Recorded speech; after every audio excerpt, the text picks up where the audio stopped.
YG와 JYP의 책걸상. 책에 관한 걸쭉하고 상큼한 이야기. YG와 JYP의 책걸상이 찾아왔습니다. YG 강량구입니다. JYP 박재영입니다. 그리고 네. 지난 시간에 이어서 대한적십자사 재무관리실장 안근용 실장님 나와 계십니다. 안 실장님과 함께 조이 이토와 제프 하우가 같이 쓴 나인이라는 책을 계속해서 이야기를 나누고 있습니다. 네. 지난번에 책 얘기는 거의 못했는데 책의 내용을 조금씩 짚어가면서 각자 느낀 점도 네. 좀 얘기하면서 두루두루 얘기를 좀 해보죠. 일단 서론에서 제일 중요한 거는 현재 이 우리 시대를 정의하는 이 세 가지 키워드, 이게 제일 핵심 내용 아닐까요? 네, 맞습니다. 세 가지 키워드를 이제 조이 이토와 제프 하우가 제시를 했는데요. 비대칭성. 비대칭성이라는 게 뭘 말하는 거죠? 작은 것이 곧 큰 것? 네. 그 설명하기 참 어렵네요. 네, 책을 네. 읽으면은 이해가 되는데, 네. 그러니까 네. 비용이나 이득이 크기에 비례하지는 않는다라는 네, 네. 식으로 설명을 하고 있죠. 네. 지금 큰 것이 무조건 앞으로도 큰 거가 아니라 네. 조그만 회사도 뭔가 새로운 거를 짠 하면은 확 커질 수도 있고, 네. 뭐 사실 뭐 페이스북도 그렇고 뭐 구글도 그렇고 애플도 그렇고 다 이렇게 창고에서 시작해서 애플은 그래도 오래 걸리긴 했지. 예. 그러니까 이런 겁니다. 그러니까 이 조이 이토나 제프 하우의 메시지는 뭐냐면, 예전에는 그렇잖아요. 규모의 경제라는 게 있었잖아요. 비대칭성의 시대에는 회사가 아무리 작아 보이고 조직이 아무리 작아 보여도 엄청나게 큰 이득을 낼 수 있는 회사나 조직이 될 수도 있는 것이고, 사실은 뭐 이런 겁니다. 그러니까 자동차를 한 대도 가지고 있지 않은 우버나 호텔을 한 채도 가지고 있지 않은 에어비앤비가 예를 들어 에어비앤비 같은 경우에는 전 세계에 엄청나게 많은 호텔 체인을 가지고 있는 힐튼의 시장 가치를 넘어섰다라는 보도를 제가 봤는데, 이제 그런 것들을 이제 설명하기 위해서 이 비대칭성이라고 하는 표현을 쓴 것 같고요. 네. 또 두 번째 원칙이 이제 두 번째 키워드가 복잡성. 네, 복잡성. 어쨌든 예측이 불가능하다. 그리고 네, 그렇죠. 수많은 요인들이 얽히고 설켜 네. 있다. 네. 뭐 그런 거죠. 예, 그렇게 저도 이해하고 있습니다. 서로 달라 보이는 것들이 굉장히 많이 네트워크로 엉켜 있고, 또 그런 것들이 또 서로 상호작용하면서 연결되어 있고, 그리고 또 끊임없이 이제 서로 적응을 하려고 노력을 한다라는 거죠. 그런 속에서 이제 예측 불가능한 여러 가지 이제 현상들이 이제 나타난다라는 거고, 그 연장선상에서 마지막 키워드가 불확실성. 그렇게 복잡하게 수많은 이해 당사자, 뭐 심지어 사람뿐만 아니라 자연, 환경 이런 것까지가 다 지 맘대로 서로 영향을 주고받으면서 움직이다 보니 당연히 미래에 어떤 상황이 벌어질지는 예측할 수 없다. 네. 이렇게 이어지는 거겠죠? 네, 그래서 제가 이제 최근에 이제 이 나인이라는 책을 가지고 저희 이제 집에 계신 분이랑 이제 얘기를 하다가, 그 저희 집에 계신 분은 굉장히 실용적인 분이거든요. 아, 한번 읽어봐라고 이제 제가 얘기를 했더니 구체적인 지침을 줘? 뭐 어떻게 된대? 아니야, 아무도 모르는데.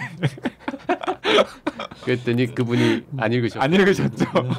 아무도 모른다는 게 결론이야. 네, 아무도 모른다는 게 결론이야. 그걸 누가 몰라? 그 아무도 모르지만 미래의 불확실성에 대처하기 위해서 현재 이런 원칙을 견지해야 함을 알려주는 책이다라고 설명했으면 그분이 읽었을 수도 있잖아요. 아, 제가 설명이 좀 부족했나요? 그러게. 근데 제가 이제 이 에피소드를 한 건 뭐냐면, 미래에 무슨 일이 벌어질지에 대해서 관심이 많잖아요. 예를 들어서 미래에는 어떤 직업이 뜰까 질까, 왜 주가는 오를까 내릴까, 아니면은 한반도에서 전쟁이 날까 나지 않을까, 지구 온난화로 기후 변화가 여러 가지 변화를 일으킬 텐데 그게 재앙으로 나타날까 나타나지 않을까, 뭐 인공지능이 과연 우리를 언제 지배하게 될까, 뭐 이런 아니면 우리 일자리는 어떻게 될까, 이렇게 자꾸 이제 미래를 예측하는데, 사실은 조이 이토나 제프 하우가 보기에는 다 부질없는 짓이라는 거죠. 예측할 수 없다는 겁니다. 원래 미래는 예측할 수 있는 게 아니에요. 네. 이 책도 굳이 미래를 예측하려고 하지 말라라는 이제 메시지들이 여러 번 강조가 되는데, 제어해피나 안 선생님 같은 경우에는 20세기 후반에 그 21세기에 뜰 것이다라고 제일 각광받고 뭐 미래 예측가들이 막 1위에 올려놓은 직업이 뭐였는지 혹시 기억나세요?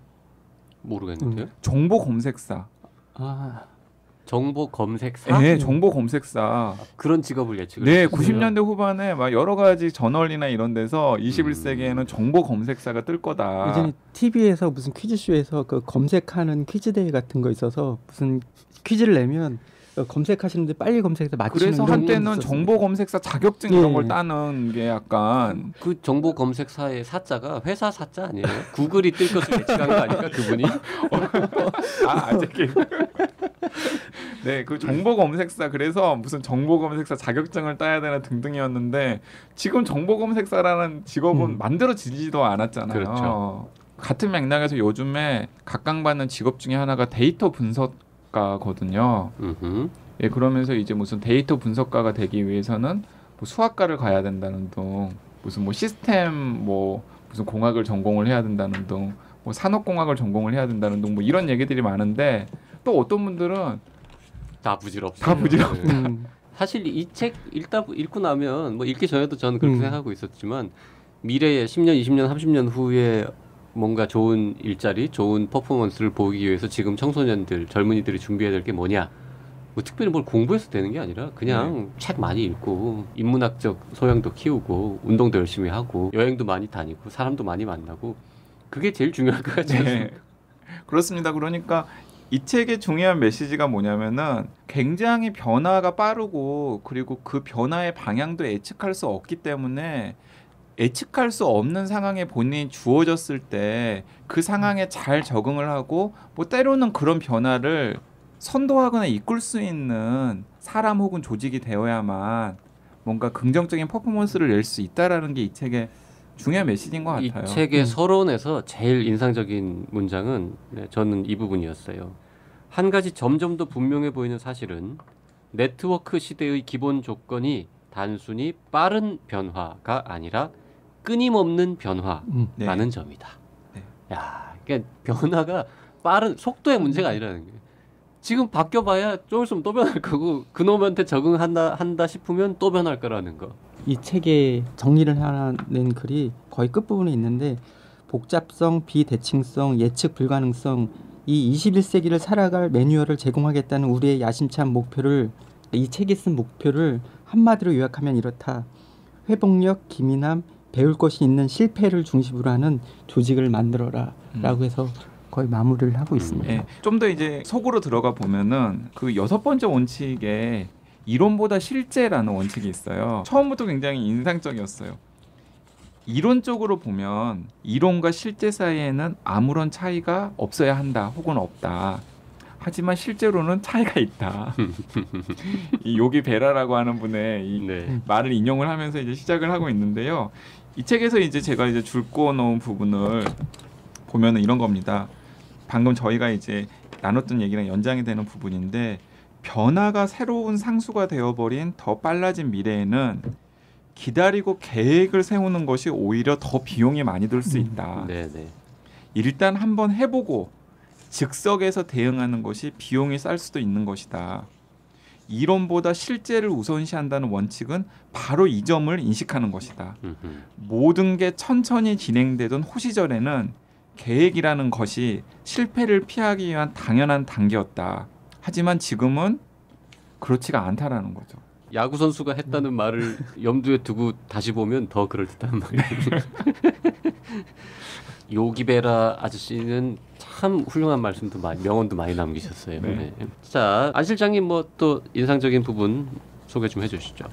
여기 쓴 저자도 9가지 중에 제일 중요한 거는 첫 번째였던 것 같습니다. 첫 번째가 권위보다 창발해서 시민과 개방형 혁신 분산 네트워크 요즘에 이 모든 구조 어떻게 보면 2번부터 9번까지 되는 모든 걸 총괄하는 그런 개념이 좀 들어간 것 같습니다. 그래서 저는 어떻게 보면 집단지성 혹은 기회를 주는 거 다양한 사람이 참여할 수 있는 거 이런 키워드로 인식을 했습니다. 그래서 그 창발이라고 번역한 거에 대해서는 어떻게 생각하세요? 여기 이머전스. 이머전스. 네. 그게 저도 제일 불만족스러웠던 단어였던 것 근데 같습니다. 보통 창발로 많이 번역을 합니다. 다른 뭐 딱히 네. 뭐 추리한 네. 뭐 이렇게 할 수도 없고. 네, 네. 네.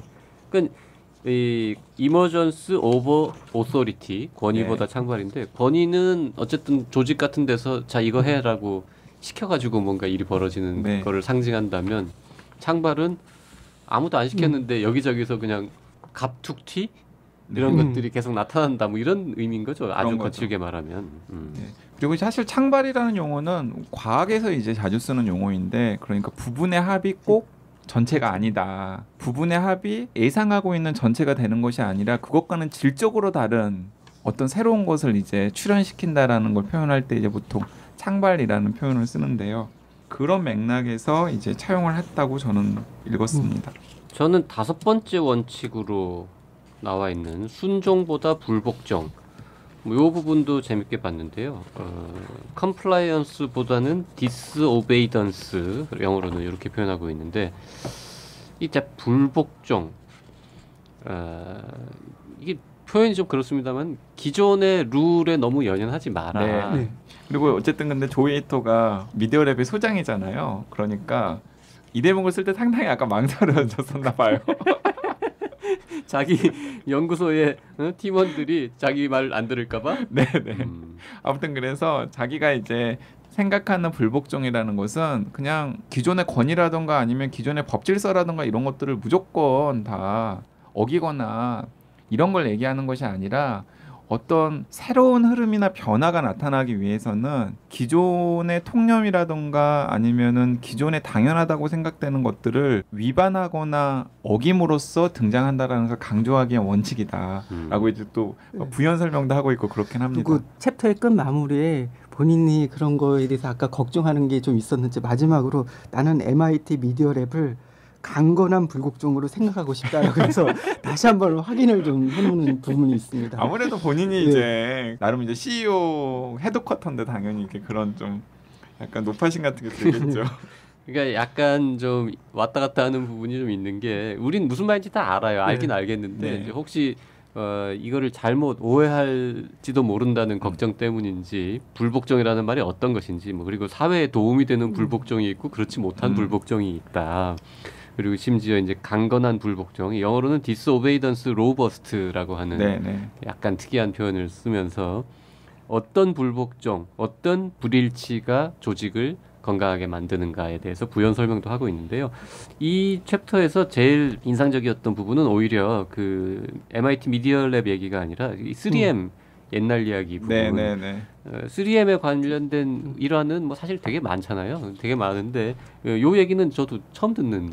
그러니까 이 책에 보면은 이제 그런 소소한 역사 속의 혁신의 여러 가지 에피소드들이 곳곳에 많이 있어서 글을 쓸 때나 아니면 이제 수다를 떨 때 이용해 먹을 것들이 꽤 많이 있어요. 네. 1920년대 초에 3M의 연구원 한 명이 뭔가 새로운 뭐 테이프 이런 거를 이제 개발을 하고 있는데 회사에서 이제 하지 말라고, 이거 좀 별로라고 하지 말라고 했고, 그랬는데 이제 계속 그래도 하니까 사장님이 쳐다보고 저놈은 뭐 하는가를 말리진 않지만 전혀 좋아하지도 않고 돈도 안 대주고 이랬는데, 이 사람이 규정을 열심히 본 다음에 $100 미만의 제품은 회사의 허가를 안 받고도 자기 재량으로 살 수 있다는 사실을 발견을 하고, 뭔가 비싼 기계를 사야 되는데 $99씩 영수증을 잘라가지고 영수증 쪼갠 거죠. 영수증 쪼개기를 통해가지고는 기계를 샀어요.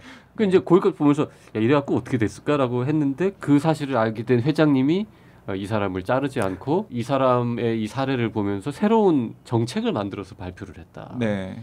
근데 그 100년 전에 발표된 그 정책이 해당 프로젝트에 딱 맞는 사람을 배치했고, 배치된 사람이 해결책을 찾는데 헌신하는 것이 확실하다면 그 사람을 가만히 내버려 두어라. 그들의 자발적 시도를 용인하고 신뢰해라. 이렇게 적혀.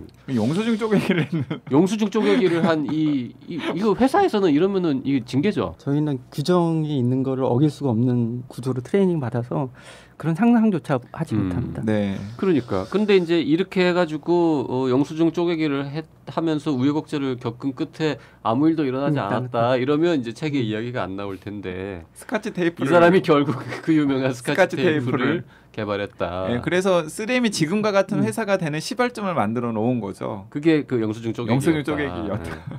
그러니까 그거 봐라. 이게 무조건 시키는 대로 순종하는 게 다가 아니다. 혁신은 불복종에서 온다. JYP도 지금 회사에서 준 경영자 역할을 하시잖아요. 그러면은 만약에 사원이 영수증 쪼개기 이런 시도를 했다 그러면은 어떻게 반응하실 것 같아요? 전 회사에서 저도 주로 불복종하는 계열로 활동하고 꼭 그래야 해 이런 얘기를 많이 하기 때문에 네. 전 뭐 괜찮을 것 같습니다. 네. 영수증 쪼개기의 내용을 좀 본 다음에 네. 징계를 하든지 격려를 하든지 할 것 같습니다. 근데 참 그런 것 같습니다. 그러니까 저도 이제 가는 조직마다 이제 시니어가 되니까 알아서 잘해봐라는 메시지는 항상 던지는데 사실은 진짜 밑에 사람들이 알아서 무엇인가를 해오면은 그걸 그냥 용인을 하기는 쉽지가 않죠. 근데 우리 회사는 되게 이제 그 책에 나오는 사례들을 보면 직원들이 뭐라고 막 혁신적인 아이디어를 냈는데 사장이 하지 마 그런 거 안 돼 해가지고는 못하게 했는데 그걸 억지로 해갖고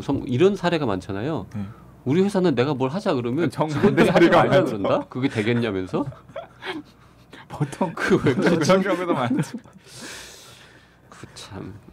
이 챕터가 재밌는 이유 중에 하나는 9가지의 어떤 원칙을 제시하면서 MIT 미디어 랩 사례를 들어준 경우가 좀 드물었어요. 네. 근데 여기서는 이 사례를 한번 들어줬어요. 우리는 2016년 7월부터 금지된 연구라는 컨퍼런스를 개최해서 남들이 안 하는 거 하지 말라고 했던 연구를 오히려 장려해서 그 시합을 열었다는 거죠. 그래서 보면 뭐 로봇 섹스가 개인과 사회에 미칠 영향에 대한 뭐 연구, 그다음에 유전자 조작 생물을 이렇게 만들어서 자연에 풀어놓는 게 좋으냐 나쁘냐 막 이런 연구, 그러니까 좀 터부시하는 연구에 대해서도 할 수 있게 하고, 또 하나는 그거에 대해서 이제 상을 만들어서 불복종상 네, 이렇게 만들어서 시상했다 뭐 이런 거가 있어서 아, 저 사람들은 저걸 저렇게 구현을 했구나라는 걸 이해할 수 있는 챕터이기도 했습니다. MIT 미디어 랩의 자체의 업무에 관한 얘기가 적다고 표현하셨는데 이 정도면 꽤 많은 거 아닙니까? 곳곳에 자기 자랑이던데. 배경이나 뭐 이렇게 됐는데 제가 이제 세봤어요. 네. 이 책에 한 70가지 에피소드가 나옵니다. 그것도 세봤어. 소재가 뭐 아까 나일론 이야기, 아까 스카치 테이프 이야기를 비롯해서 한 70에서 80가지 정도가 나오는데 그중에 MIT 랩과 관련된 이야기가 한 15가지 정도 나오고, 이렇게 실질적으로 이런 원칙에 따라서 이렇게 하고 있다는 얘기는 그보다 좀 더 적었습니다. 한 15% 정도. 야, 이제 안 실장님 정말 원래 책을 읽을 때 그렇게 막 세가면서 읽습니까? 이 책을 읽기가 너무 힘들어서. 책을 읽기가 특별히 힘들었던 뭐 이유가 있습니까? 재미가 없나요? 대상이 누구냐에 따라서 일단 좀 다른 것 같습니다. 이런 분야에 좀 관심이 있는 사람들은 다양한 사례들이 많기 때문에 이런 걸 정리한다는 차원에서는 좀 좋은 것 같은데, 그냥 일반적인 대중이 막 이게 책을 잡고서 읽기에는 좀 어려운 부분들이 좀 있습니다. 그거를 좀 따져보면 일단은 현재 막 일어나는 뭐 광유전학이라든지 다양한 용어들이 쉽지 않은 용어들이 되게 많고요. 또 암호학 얘기도 나오는데 암호학 얘기를 한 5페이지가량해서 쭉 설명하는데 그냥 한글로 읽어도 도저히 무슨 말인지 모르는. 그러니까 저도 사실은 그 암호학과 관련된 책들을 뭐 사이먼 싱이 쓴 암호에 대한 책 같은 게 있거든요. 사놓기만 하고 제가 읽지를 않았는데 이 책을 보면서 아, 그런 책을 한번 읽어봐야 되겠다는 생각이 들었습니다. 저는. 그래요? 저 같으면 암호학에 대해서는 책을 읽지 말아야겠구나라고 생각했을 것 같은데. 일단은 그런 소재들이 되게 많은데 어려운 용어, 그러니까 내가 관심 있는 소재는 상관없는데 관심 없는 소재는 되게 어려운 용어가 있어서 막 혼란한데, 제가 이제 권해드린 건 그런 건 넘어가도 상관없다. 대세는 지장 없다. 이렇게 들으면 될 것 같고요. 그러니까 저는 사실 오히려 그 안 실장님이랑 반대되는 의미에서 또 이 책을 약간 추천을 하고 싶은 생각도 있었는데, 과학이나 기술 분야에서 가장 최신의 트렌드에 좀 밟거나 본인의 관심이 있으면 이 책을 보면은 어쨌든 간에 지금 어쨌든 거기에 최전선에 있는 조이 이토가 관심이 있는 생물학이라던가 아니면 뭐 정보통신 분야라던가 뭐 이런 데에 있는 약간의 그런 변화의 흐름들 같은 것들이 자세하지는 않지만 짧게 언급이 되어 있잖아요. 네. 저는 이제 그런 것들을 좀 캐치하는 재미가 좀 있었어요.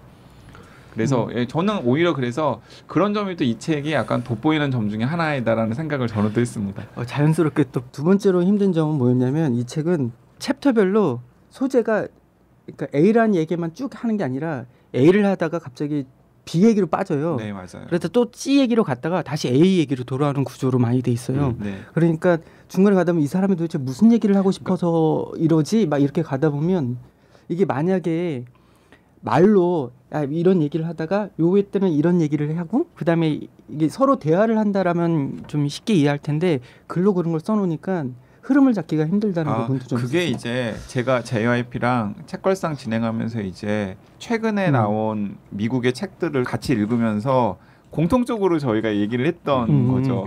요새 약간 트렌드인 것 트렌드. 같아요. 네. 한 가지 메시지를 전하기 위해서 이런 사례 저런 사례 이런 사례들을 이제 나열을 해놓은 다음에 이렇다라는 식으로 이제 전개를 하는 게 요즘 유행하는 스타일로 쓰여져 있긴 한데 솔직히 가독성이 별로 좋지는 않습니다. 이 책은 조금 읽기는 어려운데요.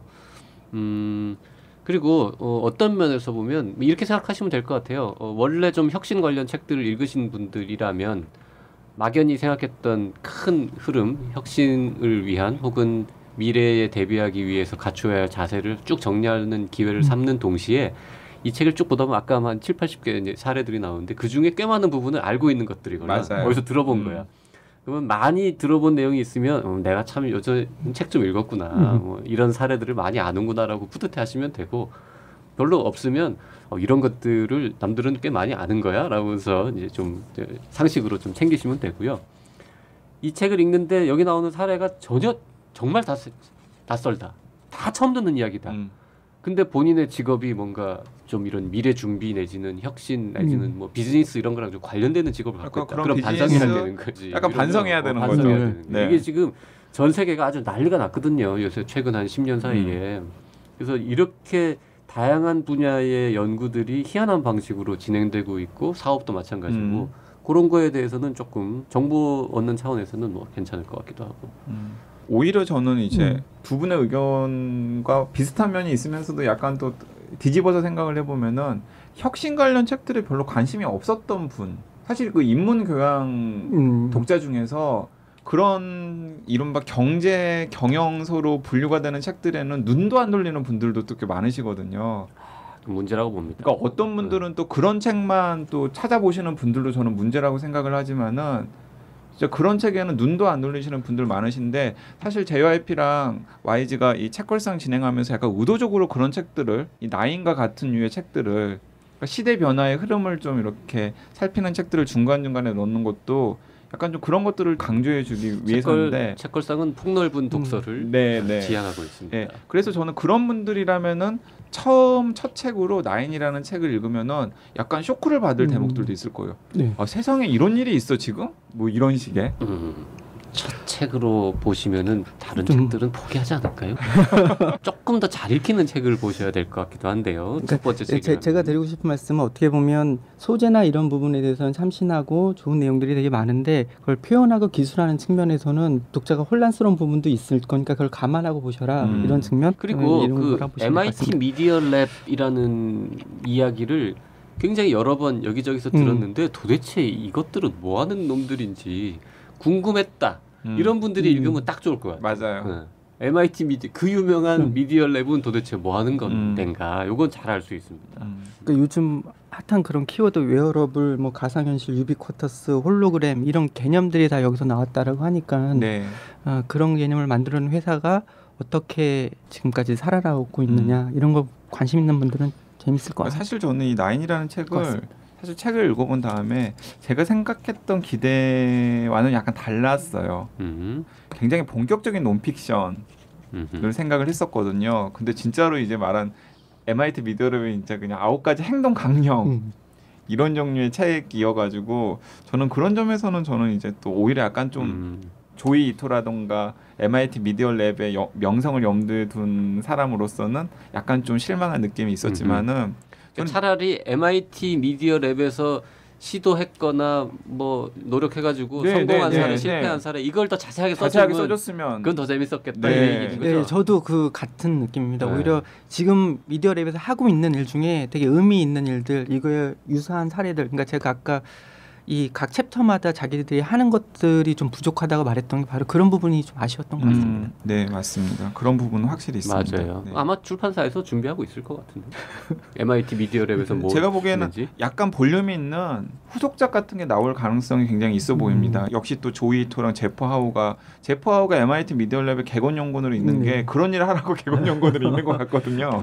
제가 이제 어제 교육의 혁신이라던가 아니면 세상이 이렇게 빠르게 변하고 있는데 아이들을 어떻게 가르쳐야 될지에 대해서 좀 고민을 하는 연구 모임이 있으시더라고요. 초등학교 선생님들께서 꾸린 그 연구 모임에 가가지고 이제 뭐 요즘에 유행하는 4차 산업혁명과 관련된 진행되는 상황들 같은 것들을 한 번씩 환기를 시켜드리면서 같이 이제 이야기를 나누는 시간을 가졌는데 이 그분들한테도 이제 나중에 이제 강 기자가 얘기한 그런 일들에 대해서 좀 정리가 되어 있는 책들 같은 것들을 좀 소개를 해달라 그래서 이제 제가 이 나인 마침 읽고 있어서 이 나인이라는 책도 이제 소개를 해드렸었는데 그러면서 이제 그분들이 이제 또 관심을 가지시는 게 아이들한테 코딩 교육을 어떻게 해야 되나.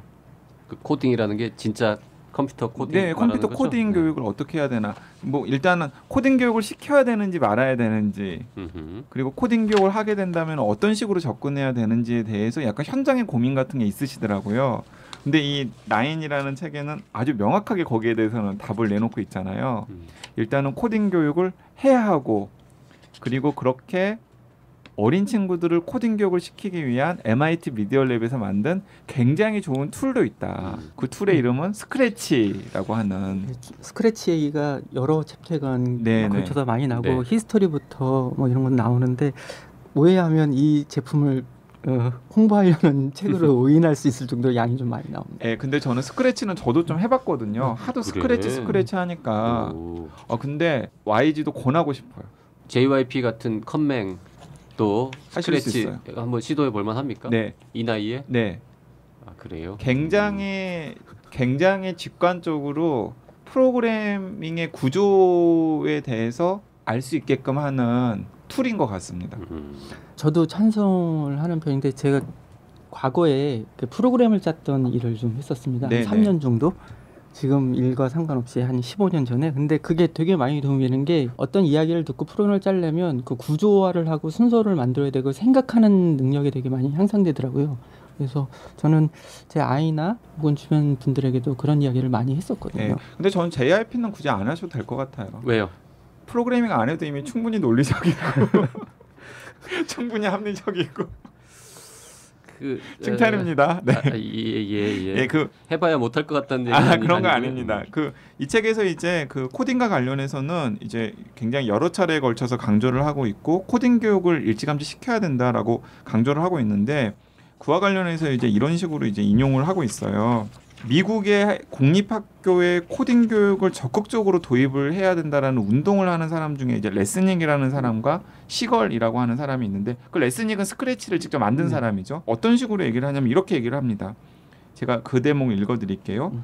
우리가 아이들에게 글쓰기를 가르치는 게 꼭 저널리스트나 소설가가 되기를 바라서는 아니잖아요. 우리가 글쓰기를 가르치는 건 글쓰기를 통해 배울 수 있기 때문이죠. 글쓰기를 이용해서 생각을 표현하는 것처럼 코딩을 이용해서 아이디어를 표현할 수 있습니다. 사람들은 이 부분을 이해 못하죠. 이건 단순히 직업에 관한 문제가 아닙니다. 물론 직업도 근사한 부산물이 되겠지만 이건 즉 코딩을 가르치는 것은 사람들, 아이들에게 생각하는 법을 가르치는 문제예요. 이게 이 책에서 이 코딩 교육에 대해서 정리하고 있는 내용입니다. 그러면서 이제 이런 안타까움도 얘기를 해요. 굳이 자기들이 보기에는 지원을 해줄 테니까 뭐 교육이라던가 이런 거 지원을 해줄 테니까 신청을 받잖아요. 그러면은 미국의 최상위 사립학교에서는 신청이 세도한다는 거예요. 와가지고 우리 학교의 코딩 교육 프로그램이라던가 이런 것들을 좀 자문을 해달라던가 짜주라 이런 식의 요청을 많이 하는데 자기들이 보기에는 정말 그런 식의 지원이라던가 자문이 필요한 저소득층 아이들이 다니는 공립학교에서는 전혀 연락이 오지 않는다라는 거예요. 그 교사 문제인가요? 그러면 그거는? 뭐 교사 문제일 수도 있고 그 지역사회 분위기 문제일 수도 있고 정보의 문제일 수도 있는 거죠. 지금 이제 코딩 얘기 한참 들으면서 이 책을 읽으면서 가장 재미있게 혹은 심각하게 읽을 수 있는 분들 중에 이 코딩 말고 초딩이나 고딩 이런 사람들을 가르치는 분들. 맞습니다. 네. 맞습니다. 그분들은 상당히 뭔가 걱정과 충격과 공포 속에서 읽을 네. 수도 있겠다 이런 생각이 듭니다. 그 제가 어제 이제 그런 좀 시대 변화에 맞는 새로운 교육을 좀 고민하고 계시는 초등학교 교사님들을 만난 얘기를 제가 드린 것도 사실 방금 JRP가 말씀하신 그런 대목을 강조를 했던 건데 이 조이토가 또 이런 얘기 되게 많이 강조를 해요. 그러니까 이 미래에는 프로그래밍이나 컨텐츠를 자기가 직접 만드는 사람과 일방적으로 소비를 하는 사람 그 두 계층으로 나눠질 가능성이 크고 첫 번째 부류에 있는 사람들은 더 많은 기회와 더 많은 소득 뭐 이런 것들을 이제 얻겠죠. 그리고 이제 뒤에 이제 후자는 그렇지 못하는 사람 이런 식으로 디바이드될 가능성이 크다. 그리고 사실은 그래서는 안 된다라는 이제 메시지도 담고 있는 거죠.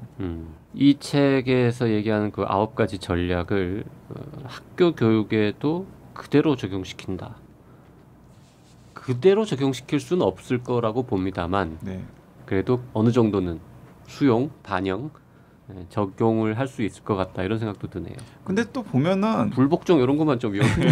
안 그래도 충분히 지금 말을 안 듣기 때문에. 아니 근데 보면은 막 여기 나와 있는 얘기들 있잖아요. 이런 얘기들이 저는 학교 선생님들이 다 고개를 끄덕일 만한 메시지라고 생각해요. 문제는 현장에서 어떻게 구현이 되느냐, 그리고 그런 것들을 구현하게 할 수 있는 시스템이 과연 뒷받침이 되느냐, 뭐 이런 게 문제겠죠. 아이들은 모른단 말이죠.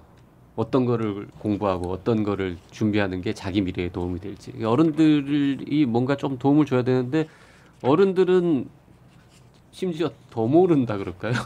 요즘 미래가 돌아가는 거에 대해서 아이들이 네. 더 빨리 새로운 기술이나 이런 것들을 받아들이고 있어서 교육 문제로 접어 들어가면은 상당히 또 우리가 고민해야 될 내용들은 더 많아지는 것 같기도 합니다. 자, 이제 마무리를 해야 될 시간이 되어가고 있는데요. 안 실장님 뭐 중요한 핵심 좀 전해주시죠. 이 책에도 나오고 설립자 네그로폰테 처음에 얘기했던 이분도 얘기하신 말 중에 데모 오어 다이라고 해서 시연을 못하면 폐기한다 이런 네네. 게 저한테는 되게 중요한 시연을 못하면 폐기하라. 책에 나왔죠. 그리고 네. 오바마 대통령이 조언을 네. 했다면서요.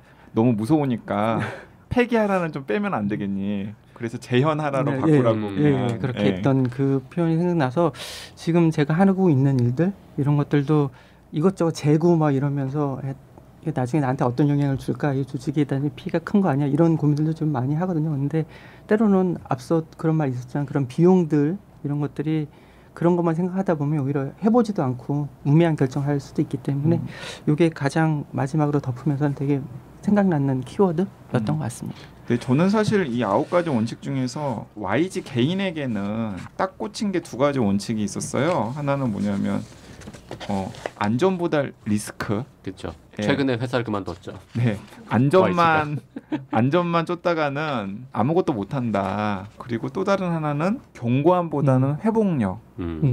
저는 이 2가지는 저 스스로에게도 끊임없이 좀 이렇게 상기를 시켜주고 싶고, 뭐 후배들이나 아니면은 2030 세대들한테도 좀 강조하고 싶은 대목인 것 같아요. 어차피 미래는 불확실하고 예측이 불가능하기 때문에 무엇인가를 해야 되는데 당연히 안전만 추구할 수는 없는 거잖아요. 그러니까 뭔가 리스크를 감수해야 되는 모험이나 시도 같은 게 반드시 필요하고, 그 연장선상에서 뭔가 우리는 되게 단단한 사람을 좋아하지만 사실은 단단한 사람이 중요한 게 아니라 되게 잘 부서지지만은 금방 회복할 수 있는 사람, 그런 사람이 앞으로는 이 변화하는 세상에서는 훨씬 더 끝에 살아남는 사람이 되지 않을까라는 생각을 저 스스로에게 그냥 약간 되뇌고 있습니다. 자, 이 책은 미래를 예측하는 책이 아닙니다. 하지만 미래는 지금과 확실히 다르다라는 그 사실을 재확인시켜주는 책이고, 그런 불확실한 미래를 대비하기 위해서 우리가 뭘 좀 하면 좋을까라는 화두를 던지는 그런 책이었습니다. 자, 오늘 책걸상 이 정도에서 줄일까요? 네, 준비 많이 해오시고 또 재밌게 대화 나누신 안군용 실장님 너무 감사합니다. 네, 불러주셔서 감사합니다. 네, 책을 2권이나 읽고 오셔가지고. 네, 다음에 또 모시겠습니다. 감사합니다.